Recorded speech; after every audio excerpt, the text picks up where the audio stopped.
Olá, este é o podcast Tozini Freire, a conexão entre um dos maiores escritórios de advocacia do país, os assuntos mais relevantes do direito empresarial e você.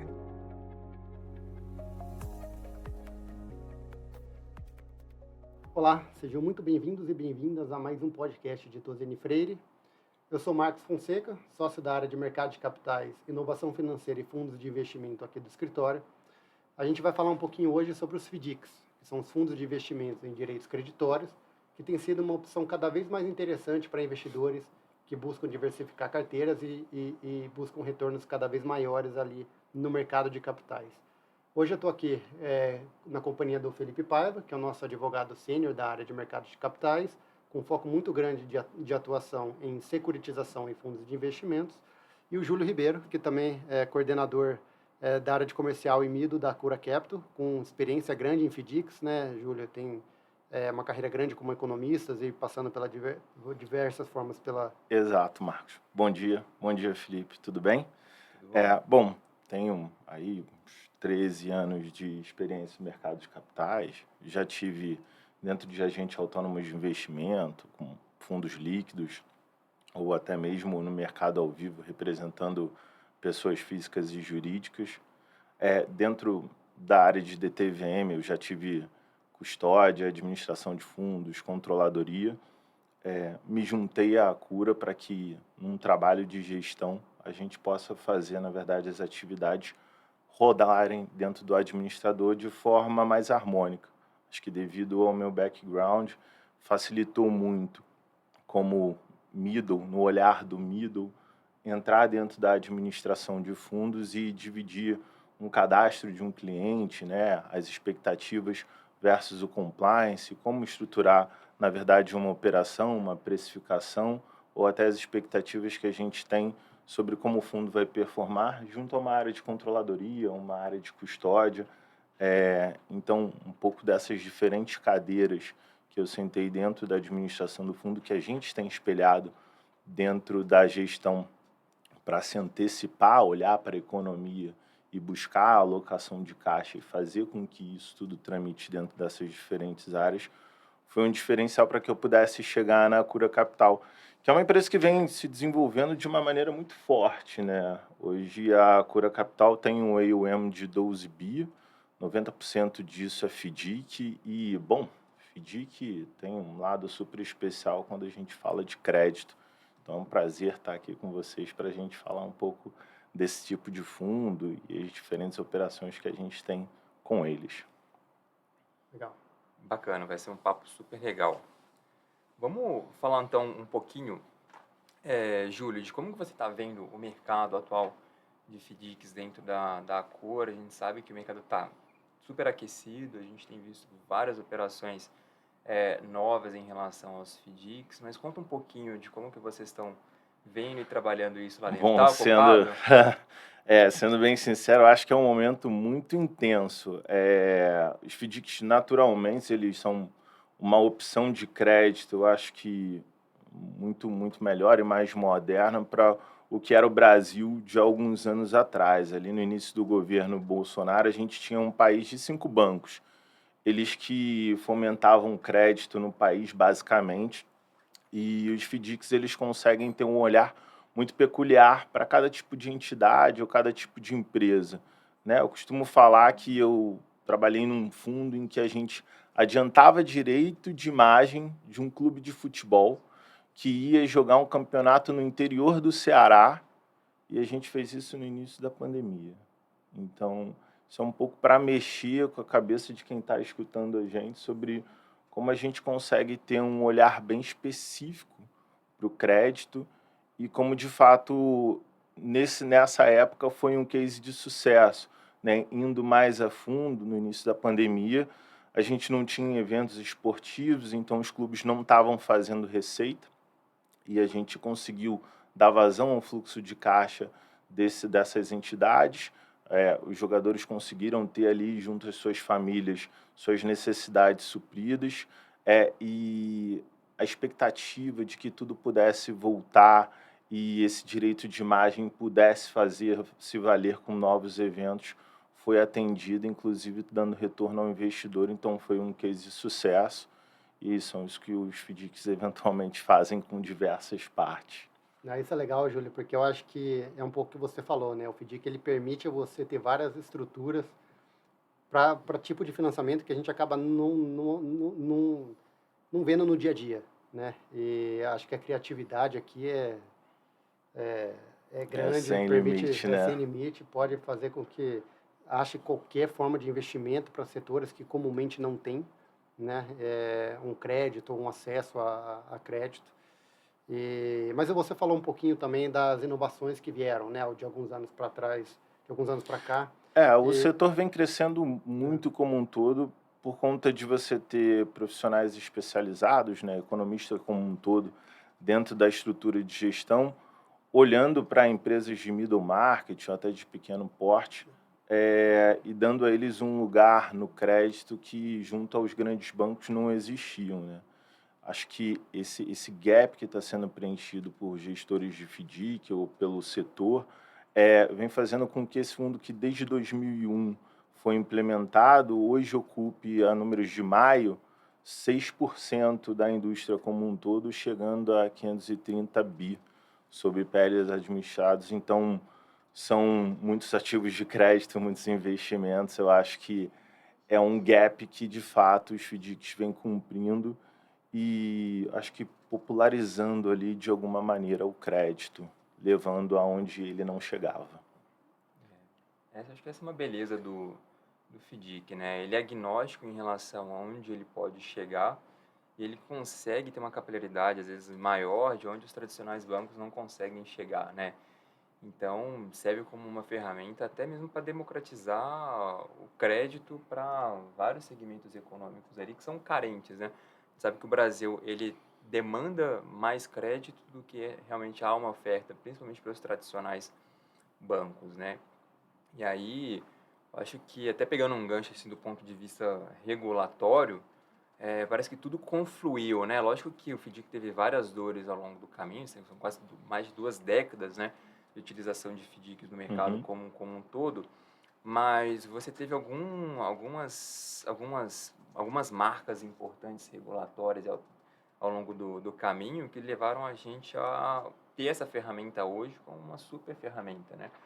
A gente teve o Open Banking, que democratizou ali o uso das informações dos usuários bancários pelas fintechs, o que permitiu você fomentar mesmo a criação de novas fintechs que conseguissem ofertar crédito para uma camada que até então era pouco explorada, né, pelas instituições financeiras.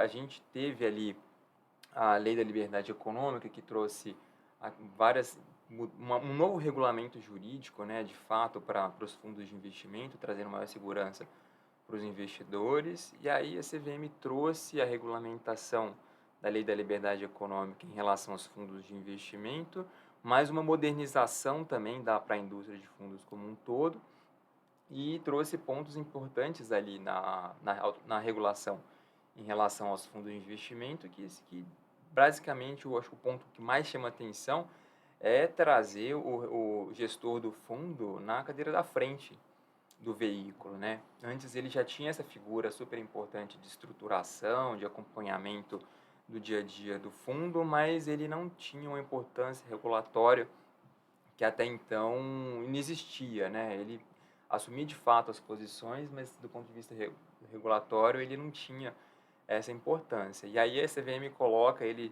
no banco da frente junto com o administrador do fundo, como um prestador de serviço essencial, como responsável pela estruturação, pelo acompanhamento dos critérios de elegibilidade, das condições de cessão. Então, de fato, é um gatekeeper tão importante quanto o administrador do fundo, né? E a gente teve uma situação também que os FDICs nasceram num ambiente onde o direito creditório, né, aquilo que alimenta o fundo, era papel, então você tinha uma figura do custodiante que era muito relevante, e você modernizou ao longo do tempo o que é o direito creditório, ele começou a nascer mais digital do que físico, né? E então Um ponto bem rico e bem importante que você trouxe aí. Acho que alguns, né? De fato, a digitalização dos documentos é algo super importante, faz com que você tenha uma capilaridade não local, né, mas você consegue atuar nacionalmente e internacionalmente, porque você tem a validade de instrumentos jurídicos e a certificação, né, assinaturas digitais cada vez mais moderna, com hashes, né, com trilhas de auditoria bem segmentadas, bem estruturadas, para que você tenha a validade jurídica desses acordos que geram o crédito, né, onde você consegue, de fato, fomentar recurso e ter a validade jurídica dentro de um instrumento digital assinado por todas as partes, do qual o FDIC vai fazer uso desse retorno com juros e, de fato, lograr êxito junto ao seu investidor no ganho de capital. A 175, como você bem falou, ela trouxe diversas mudanças no ambiente regulatório e eu acho que, de fato, a principal é trazer lado a lado o gestor com o administrador. Para o público que está olhando a gente e para entender de maneira muito fácil o que é um fundo de investimento e essa estrutura, costumo falar que é um tripé, né? O cotista é a pessoa que coloca o dinheiro dentro do fundo com a expectativa de retorno, mas obviamente com a crença de que o gestor vai fazer uma alocação profissional do seu recurso. E de fato ele tem que fazer, né? Ele é habilitado para fazer a gestão de recursos de terceiros e ele olha para a economia, olha para todos os macroindicadores, olha para o setor. No caso do FDIC, ele olha a fundo sobre os instrumentos e análise de crédito junto às empresas e ele aponta para o administrador essa operação. Ele não executa essa operação. Então, ele olha para a economia, olha para o caixa e ele diz dentro do condomínio, dentro do fundo, o que é pertinente. O administrador, ele olha, revisa e executa e faz toda a controladoria do fundo. Então, a gente tem o cotista colocando dinheiro, o gestor olhando para a economia e a alocação desse recurso e o administrador fazendo toda a controladoria e executando. Eu acho que isso é um ponto de controle muito forte e quando a CVM traz o gestor em par e passo ao administrador, ela coloca muita responsabilidade do lado do gestor, mas que era algo que ele já fazia, né? Então, hoje, o gestor, para estar sendo assessorado por uma consultoria de crédito ou para um escritório de advocacia, para um legal opinion, ele faz essa contratação. Então, ele é obrigado a fazer a due diligence do prestador de serviço.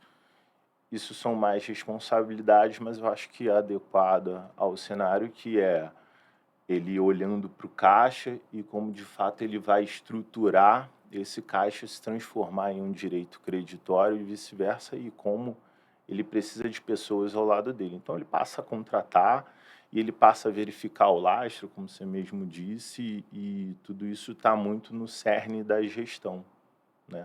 Legal, Júlio. E você tocou num ponto importante, né? Porque o FDIC, ele é uma indústria que tem crescido muito nos últimos 15 anos, né? A gente vê uma evolução bem significativa, principalmente do ponto de vista tecnológico, comparado com como era ali no começo, e obviamente que isso está atrelado a uma modernização do mercado financeiro como um todo. Então a gente vê o FDIC se aprimorando, a CVM fazendo um excelente trabalho de aprimoramento de regras, de alocação de responsabilidade entre os participantes, e ao mesmo tempo surgindo diversos outros players, né, fintechs principalmente, que acabam achando nichos de mercado ali que, como o Felipe falou, os bancos tradicionais muitas vezes acabam não entrando, talvez por falta de apetite, né? Então, a gente vê muitos produtos saindo, né? Essa interação de FDICs e fintechs é bem legal. Então, É bem legal. As fintechs, elas estão colocando à frente do gestor uma série de estruturas, plataformas que possibilitam hoje o gestor com muita agilidade abrir uma conta digital, uma conta de cobrança, uma conta escrow, emitir boleto para fazer a cobrança, emitir meios de pagamentos para, de fato, retornar esse recurso aos fundos de investimento. Isso tudo as fintechs têm feito com bastante habilidade, e aí, de fato, a gente vem ganhando, acho que, produtividade no setor como um todo. A tecnologia ela vem mexendo bastante com a gente, então não só a gente tem as fintechs ali, como a gente tem inteligências artificiais, né, participando de uma análise criteriosa do crédito. Então a gente tem uma série de fatores onde a inteligência artificial ela começa a medir, se aprimorar, ela entende, ela começa a, a usar critérios melhores de se qualificar o crédito, assim como, de fato, a precificação de um imóvel, sabe, em qualquer lugar do mundo. Hoje, a massa de dados disponíveis na internet faz com que essas inteligências ela consiga mensurar essa massa de dados e dar suporte para o gestor, de fato, tomar a decisão. Isso tem sido bastante relevante. Acho que essa questão da tecnologia, Marcos, é super relevante, porque se tem um outro ponto que a 175 trouxe de inovação super relevante no universo dos FDICs, é você poder levar o FDIC ao investidor de varejo, né? E isso só foi possível porque eu acho que nos últimos anos, e a CVM super atenta a isso, viu que a existência de novas tecnologias, principalmente por parte de fintechs e da infraestrutura de mercado como um todo, que permitiram nova tecnologia, as novas tecnologias permitiram você ter uma infraestrutura de mercado com maior segurança para o investimento feito pelos fundos, e isso traduz em segurança também para o investidor que está na ponta, né? Então, se isso já poderia chegar para o investidor qualificado, isso poderia chegar para o profissional, porque ele poderia assumir um pouco mais de risco, à medida que você tem novas tecnologias que mitigam riscos ali dentro do universo dos FDICs, a CVM se sentiu mais confortável de permitir que esse produto pudesse chegar ao investidor de varejo, o que é super importante porque você já tinha no universo de securitização CRIs, que poderiam chegar no investidor de varejo, CRAs, que poderiam chegar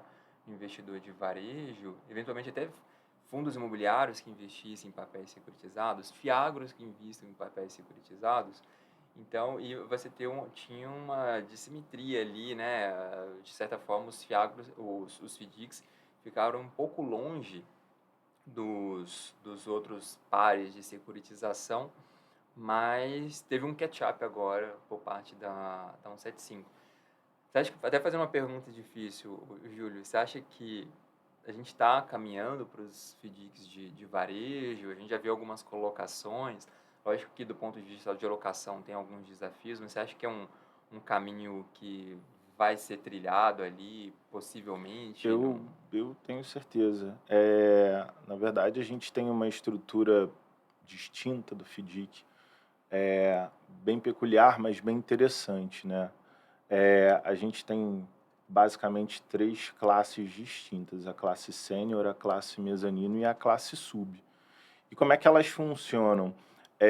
Imagina que eu tenho um negócio e que quando eu saia para, sei lá, vender hambúrguer numa feira, eu saia com um dinheiro e volte com 2 dinheiros, né? E aí eu chego para você, que é um amigo meu, e falo, você quer fazer um dinheiro comigo? Eu tenho uma oportunidade para você e eu consigo te dar 50% do seu dinheiro. Significa que eu vou ficar com 50% do funding, do recurso que você está me dando para eu desenvolver minha atividade. A estrutura de FDIC, de uma maneira simples, é exatamente essa.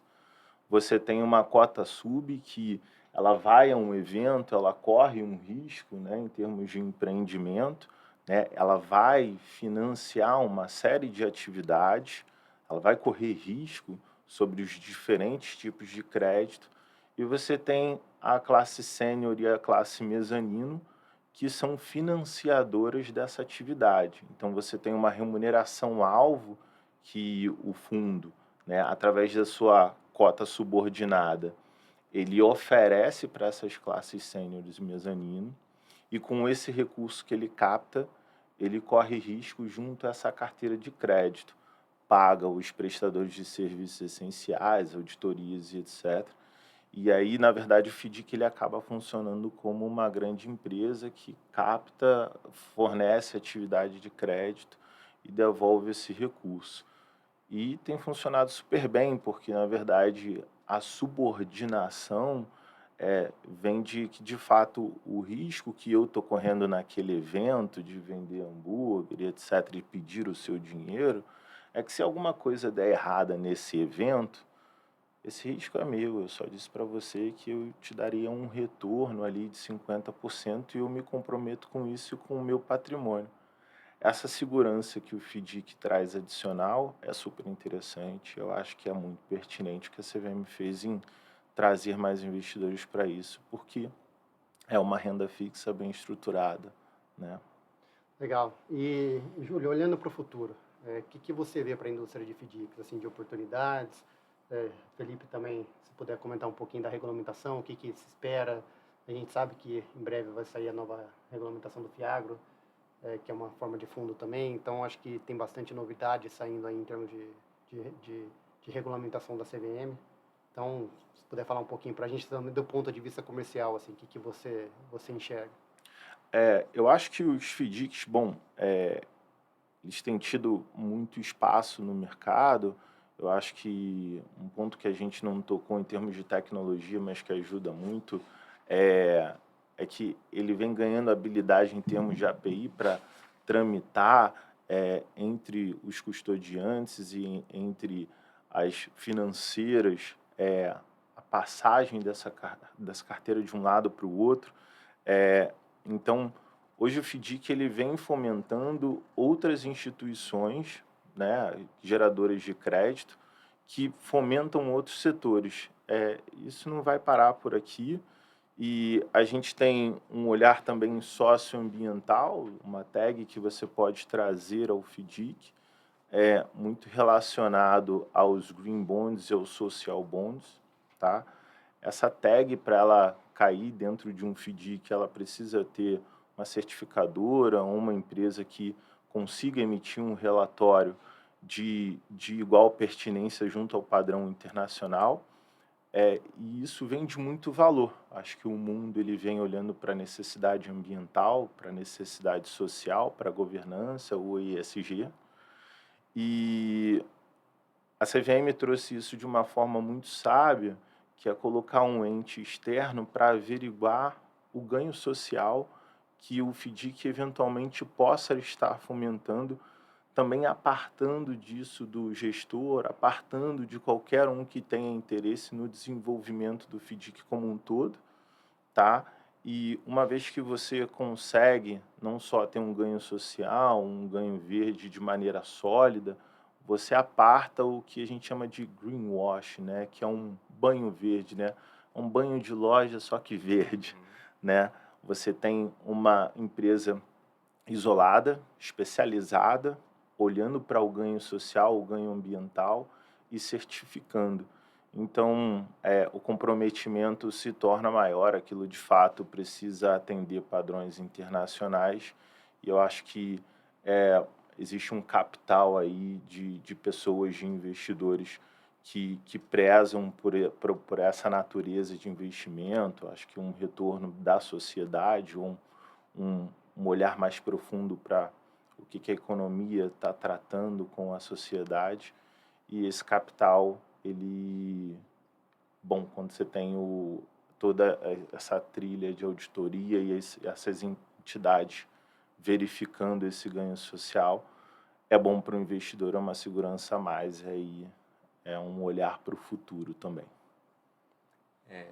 Esse ponto do Júlio é super legal, que a gente já teve a oportunidade de ver em alguns projetos nossos aqui, FDICs investindo em recuperações de áreas degradadas, ou investindo no apoio via crédito a famílias de pequenos produtores rurais de cacau no interior do Brasil. Então, você consegue levar crédito para quem precisa de crédito, mas com uma externalidade positiva que de fato existe, que não é um selo bonito para o investidor, mas de fato um comprometimento por parte do gestor, que ele não só está ajudando a quem precisa de crédito, mas está ajudando todo um ecossistema por trás, né? Acho isso super interessante. Do ponto de vista assim, regulatório, a gente está num momento muito bacana, né, de vivenciar um 75. A gente, hoje, na data de gravação, a gente ainda tem uma gordurinha ainda de prazo para adaptação dos FDICs por parte da CVM que está se esgotando, mas eu acho que a indústria como um todo vai começar a testar a água de fato agora para uma outra característica dos fundos que já tá existindo, mas que vai ficar de pé cada vez mais, é a diferenciação de classes e subclasses dentro dos fundos, né?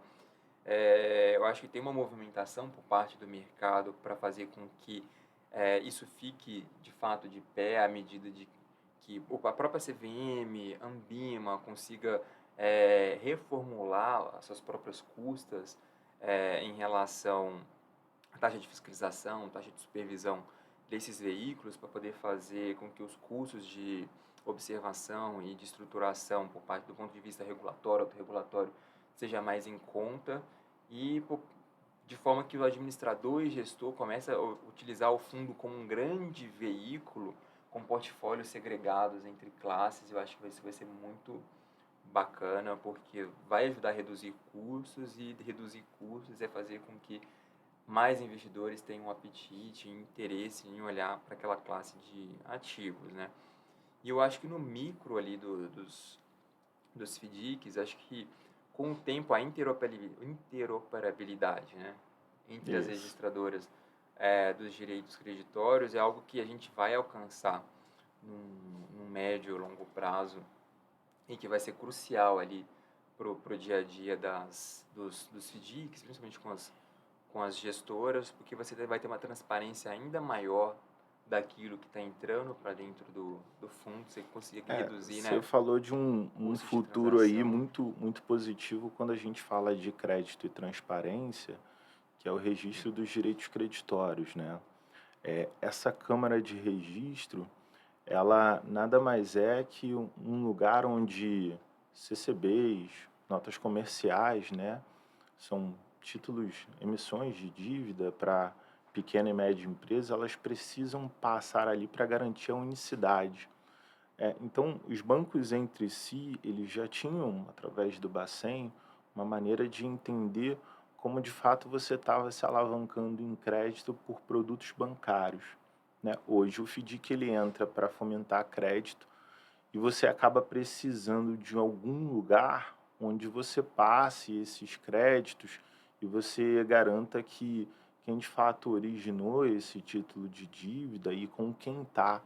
Então, a Câmara de Registro, ela faz com que, à medida que ela é originada e esse título de crédito ele passa de um FDIC para o outro, você garante de fato que ele seja único. É a transparência de mercado, é a inteligência regulatória da CVM, a infraestrutura do Banco Central mitigando um risco sistêmico, porque, bom, eventualmente a gente tem players que possa estar tomando crédito com vários fundos e se alavancando.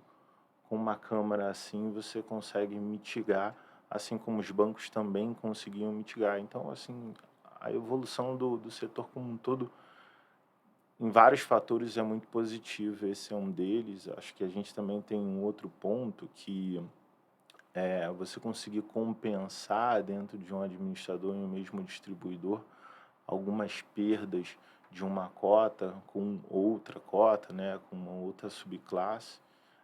Isso também é um ganho que logo logo vai se transformar num ganho muito maior, uma vez que você consegue comprovar. Acho que é um ganho tímido por enquanto, mas que com certeza vai expandir e gerar melhores retornos.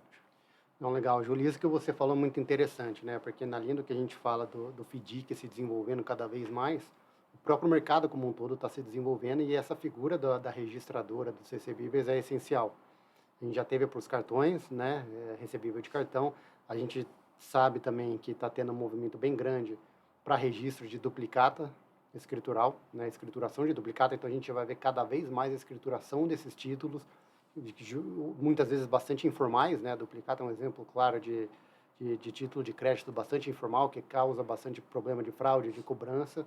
Então os FDICs vão se beneficiar disso também. Acho que olhando para o futuro, as perspectivas são muito boas, justamente pela segurança jurídica que vem sendo dada, não só pela tecnologia do direito em si, mas também dos órgãos reguladores fomentando isso, né? O Banco Central atuando de uma forma bem ativa na regulamentação das registradoras, criando um arcabouço bem robusto de regulamentação e muito eficientes, né? Então, acho que tem umas perspectivas bem legais aí de crescimento para esse tipo de investimentos. Mas acho que a gente está se aproximando ao fim. Vocês têm alguma palavra final para passar para os nossos ouvintes? Eu gostaria, de fato, de agradecer a oportunidade de falar de FDIC. Eu sou, de fato, um apaixonado por esse tipo de fundo. Vivi intensamente junto a grandes nomes de crédito no mercado e a proximidade do investidor para que ele possa gerar crédito para quem está buscando ir além, acho que com seriedade, eu acho que o Brasil precisa se expandir, eu acho que o empresário ele busca novos mercados e é natural que ele venha fazer isso com um crédito estruturado e o FDIC possibilita isso. Então, eu sou um aficionado e agradeço a oportunidade de trazer aqui um pouco do meu papel e do papel da Coro no mercado.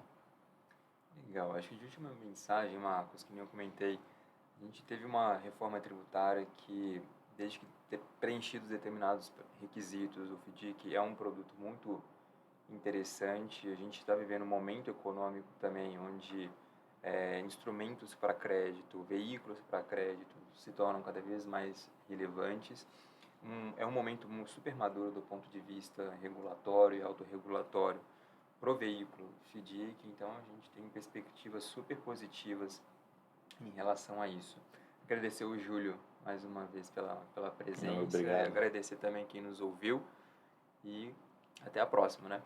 Isso aí, pessoal. Chegamos ao fim. Agradecer também ao Júlio e ao Felipe pela conversa, muito, muito rica. Se você gostou do nosso conteúdo, convido vocês a acessar o nosso canal no YouTube, a acessar o nosso site e também acompanhar as nossas publicações. Muito obrigado.